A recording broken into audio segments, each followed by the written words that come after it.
Hello and welcome to the second part in this comprehensive Viggen tutorial series. In this episode we'll be taking a look at two startup procedures, one gamified and also a more proper one, taxiing, takeoff, flight with a basic explanation of the autopilots and then also landing and shutdown. There's quite a lot in this one, but everything will be timestamped in the description. If you have any questions, feel free to leave them in the comments. With all of that out of the way, let's jump right in. The startup in the Viggen you'll probably always do is actually incredibly simple. First, you turn on the main power, then generator, then low pressure fuel valve, then the high pressure fuel valve, and after that you press the engine start button. That will now start the engine. Apart from that, you want to close the canopy, turn on oxygen, arm the ejection seat, and also get into a habit of putting in the data cartridge, even if you're not going to use it for that particular flight. Now the computer is turned on, which you can see by the fact that it's flashing random numbers at you. You want to put this selector to ref Lola and this switch to in, and then type in 90, 99 and press LS SKU. This is going to load in everything from data cartridge onto the computer. It's a good habit to do this even if the cartridge is empty. Now that it's finished loading, we can set it back to ut and aktuell position. The first thing to do is turn on the ground power, which you do by pressing the radio key, ground crew, ground electric power, and on. Turn on the ground power. Then we can insert the data cartridge. Copy. Let's turn on the main power switch. Ground power Then we can is now turn on the low pressure fuel valve. Then the high pressure fuel valve. We can also turn on the generator now. Let's also set the radar Doppler system from land or sea depending on the mission. Now is also the time to set the FR22 channel if you're intending on using radio. So I'm just gonna set it to that, will be good. Let's set Slav SC to från or off. At this point you can set your QFE on both your main and backup altimeters. According to the manual, the backup altimeter should have a maximum pressure difference of 3 from the main altimeter. However, in DCS I like to use them separately. For example, I'd have the main one as the target QFE and the backup as the airfield QFE. There are obviously some caveats to this, but most of the time it will work. Now is also the time to set up your RWR and countermeasure pods if you have one, so I'm just gonna mute the RWR. You can also punch out the main warning. Exterior lights can also be done now, so I'm just gonna turn them all on.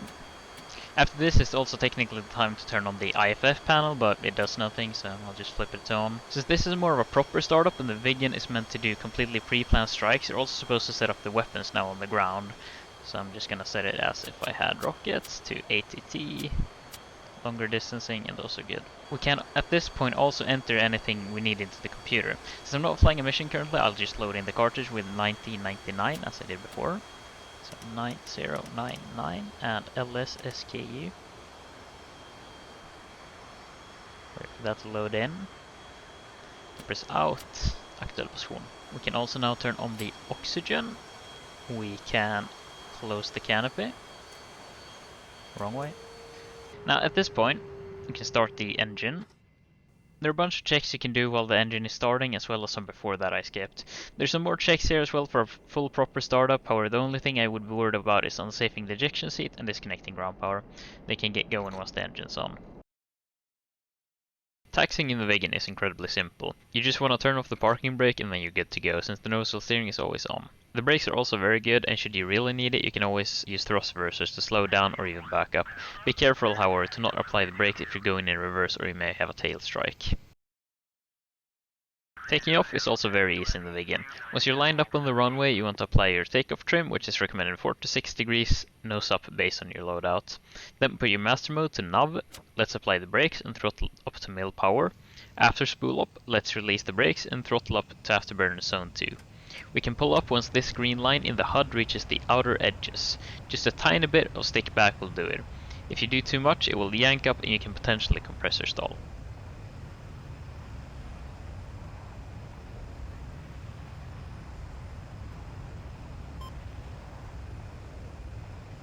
Now that we're airborne, we can retract the gears. However, note that this will also retract the flaps, so be careful since you'll lose some lift. We can also raise the HUD glass to in-flight mode.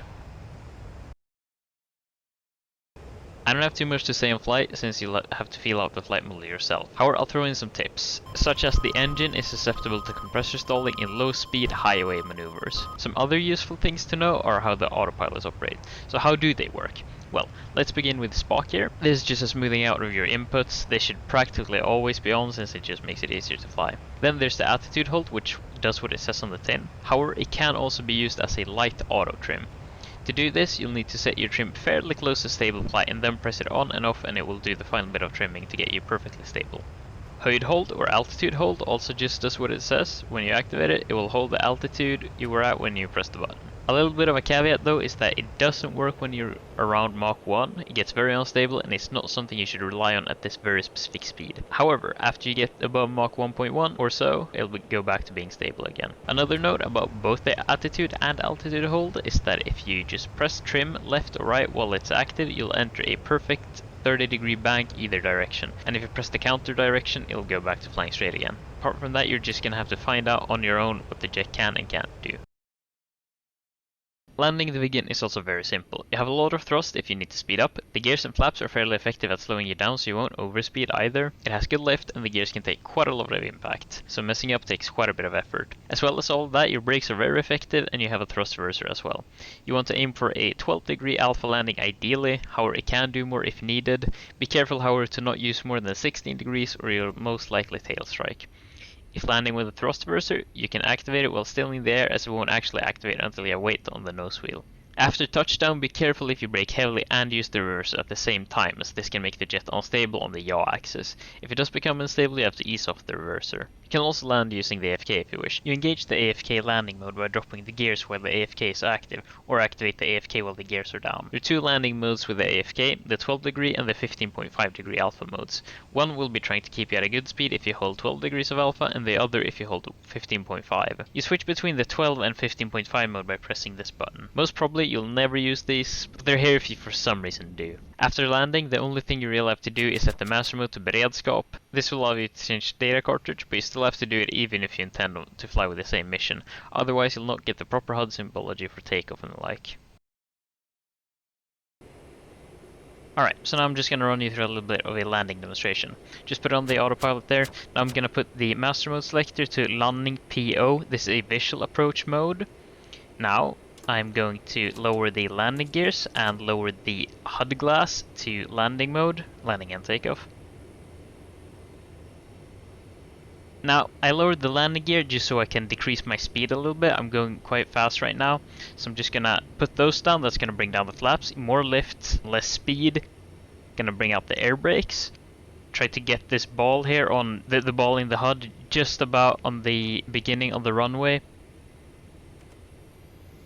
Now my angle is way too steep.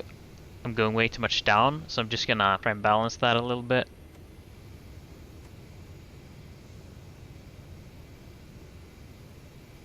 Now I'm getting a better angle. I'm gonna have to increase the gas a little bit here. And just trying to keep that ball just about the beginning of the runway.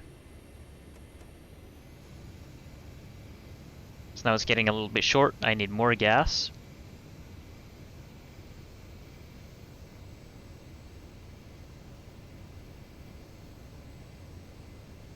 Even more gas, but at this point I'm gonna bring in the air brakes as well.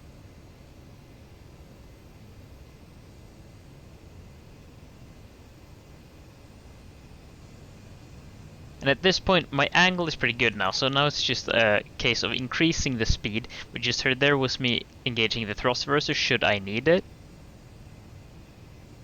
But now I'm just trying to walk the ball back onto the beginning of the runway while keeping my alpha as it is. This is looking pretty good. I'm still going down a little bit too much, but I can handle that once I get closer. All I need to do that is just make sure my alpha is still good and then just increase the speed a little bit. It's gonna make the landing much softer.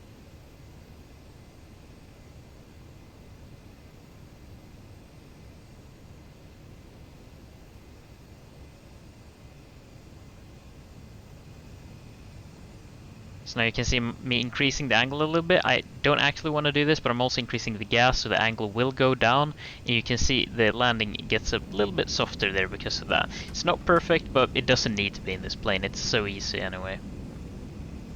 Now I'm just going to do a short stop here with full brakes and reverser.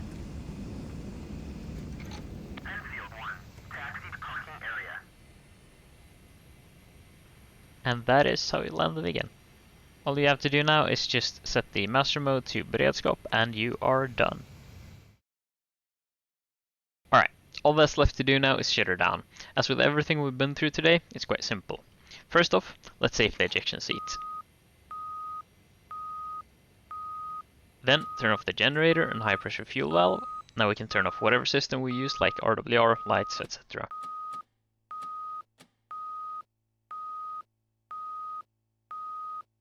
After that, you can turn off the oxygen valve, then the low pressure fuel valve. Then you can open the canopy, and after that, turn off the main power. Finally, remove the data cartridge.